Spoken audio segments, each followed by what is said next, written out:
यार 2 महीनों से वीडियो नहीं डाली है, ये लोग जान ले लेंगे मेरी। मेरी आवाज़ प्रॉपर आ रही है ना? हेलो? ओके।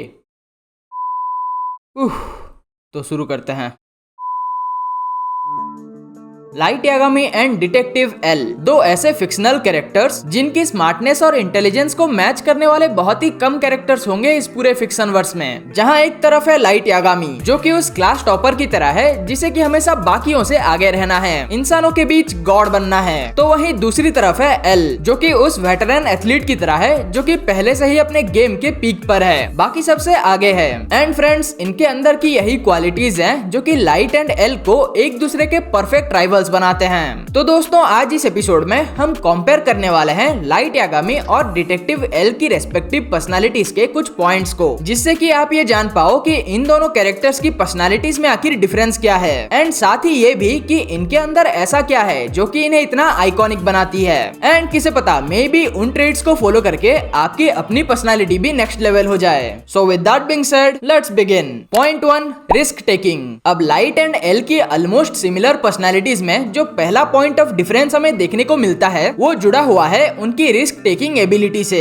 यानी कि इस बात पे कि जरूरत पड़ने पर कौन कितना रिस्क लेने को तैयार है। नाउ पहले अगर हम बात करें लाइट यागामी की, देन लाइट भले ही और कुछ होना हो बट वो डेफिनेटली एक रेशनल इंडिविजुअल है, एटलीस्ट अपने काम के मामले में। लाइट जो कुछ भी करता है उसके पीछे उसका एक अच्छा खासा प्लान ऑफ एक्शन होता ही है जिसे कि वो स्टेप बाय स्टेप फॉलो करके आगे बढ़ता है। बट अपने प्लान को फॉलो करते हुए जहाँ कहीं भी लाइट को ये लगे कि नहीं यहाँ शायद मेरा प्लान फेल हो सकता है, देन उस पॉइंट पे वो रिस्क लेने से भी पीछे नहीं हटता। फिर चाहे उसे रे पेनबर के वाइफ को मारना पड़े, मीसा के साथ फेक रिलेशनशिप में आना पड़े, या इवन अपनी मेमोरी को शॉर्ट टर्म के लिए कंप्लीटली इरेज करना पड़े। लाइट यागामी का वर्किंग प्रोसेस अक्सर कुछ ऐसा होता है, पहले प्लान बनाओ, उसे एग्जीक्यूट करो, और फिर अगर उस प्लान में कोई अड़चन आए देन एक बहुत ही छोटा मगर कैलकुलेटेड रिस्क लेके उस प्रॉब्लम को एलिमिनेट करो। अब दूसरी तरफ अगर हम बात करें एल की, देन उसका भी जो काम करने का ढंग है वो लाइट यागामी से थोड़ा थोड़ा सिमिलर है। पहले एक प्रॉपर प्लान बनाओ और फिर उसे एग्जीक्यूट करो। बट जब बात आती है रिस्क लेने की, देन एक तरफ जहां लाइट यागामी अपने वेल कैलकुलेटेड प्लान को बचाने के लिए एक माइक्रो लेवल रिस्क लेता है, वहीं दूसरी तरफ एल के रिस्क लेने का तरीका कुछ ज्यादा ही एग्रेसिव होता है, इतना कि उसके प्लान के पूरा होने से पहले ही उसकी जान जा सकती है। एल के केस में उसकी रिस्क टेकिंग उसके प्लान के फेल होने के बाद नहीं आता, बल्कि वो उसके प्लान का ही एक पार्ट होता है। लाइट यागामी के सामने जाके ये बोल देना कि वही एल है, या मीसा और लाइट को अपने हेडक्वार्टर्स में एंट्री देना, ये जानते हुए कि वो दोनों इसकी जान ले सकते हैं। एल के रिस्क लेने का तरीका बहुत ज्यादा ही एग्रेसिव होता है, बट साथ ही यही वो रीजन भी है जिसकी वजह से एल के प्लान्स अक्सर सक्सेसफुल होते हैं। नाउ आप मुझे कमेंट्स में बताइए कि आप किसकी तरह हैं। क्या आप लाइट यागामी की तरह पहले प्लान बनाने और फिर अगर उसे बचाने की नौबत आती है देन छोटे छोटे रिस्क लेने पे बिलीव करते हैं, या आप एल की तरह अपने प्लान को जल्द से जल्द सक्सेसफुल बनाने के लिए बड़े से बड़ा रिस्क लेने से भी पीछे नहीं हटते हैं। Point 2, team work. Now light और एल की रेस्पेक्टिव पर्सनालिटीज में जो दूसरा बड़ा डिफरेंस हमें देखने को मिलता है वो आता है उनके काम करने के तरीके से। पहले अगर हम बात करें एल की, देन एल भले ही दुनिया का सबसे बेस्ट डिटेक्टिव होगा, बट ये बात तो उसे भी अच्छी तरह से पता है कि एक प्रॉपर टीम के बिना एल भी इतने एफिशिएंटली काम नहीं कर सकता जितना कि वो एक टीम के साथ कर सकता है। सीरीज के अंदर हमने एल को ज्यादातर एक टीम के साथ मिलकर ही काम करते हुए देखा है, जहाँ की वो पहले अपने टीम मेंबर्स की स्ट्रेंथ एंड वीकनेस को प्रॉपरली एनालाइज करता है और फिर उसके अकॉर्डिंग एक बहुत ही bold and well thought plan बनाता है। ऐसा प्लान जिसमें कि वो अपने सारे टीम मेंबर्स की स्ट्रेंथ को यूटिलाइज कर सके एंड अल्टीमेटली उन्हें जल्द से जल्द अपने मिशन में सफलता मिल सके। दूसरी तरफ अगर हम बात करें लाइट यागामी की, देन लाइट के केस में हमने अक्सर यही देखा है कि लाइट ज्यादातर अकेले काम करना ही प्रिफर करता है। सीरीज की शुरुआत से लेकर अंत तक लाइट ने अपनी लाइफ में जो कुछ भी अचीव किया था वो सब उसने अपने आप से ही किया था। प्लान भी उसका, एग्जीक्यूशन भी उसका और प्लान के सक्सेसफुल होने पे क्रेडिट भी उसका।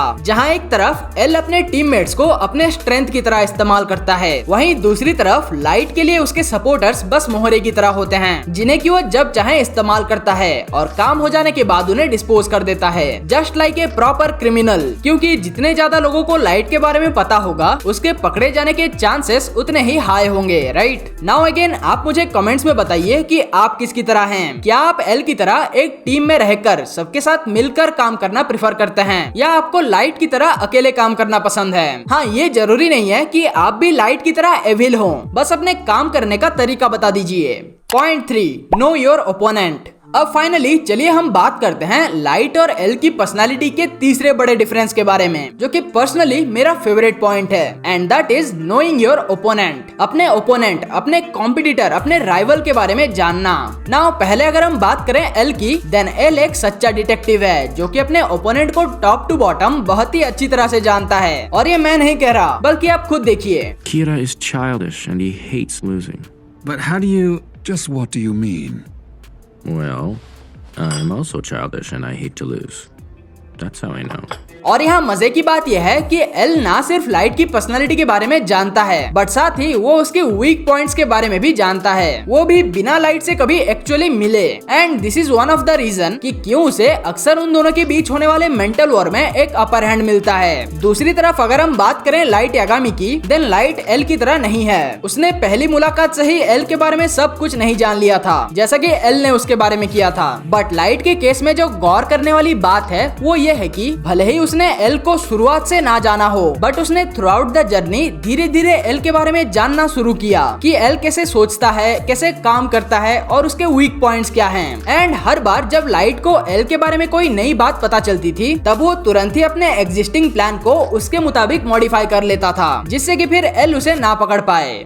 तो दोस्तों ये था आज का एपिसोड। आई होप कि ये एपिसोड आपको पसंद आया होगा। पसंद आया तो लाइक कीजिए, इस चैनल को भी सब्सक्राइब कर लीजिए। नाउ अगर आपको टोनी स्टार्क और स्टीव रॉजर्स के बीच के पर्सनालिटी डिफरेंस के बारे में जानना है, देन आप ये राइट वाली वीडियो जरूर चेक करना। तो अब मैं आपसे मिलता हूँ अगले एपिसोड में। Till then bye.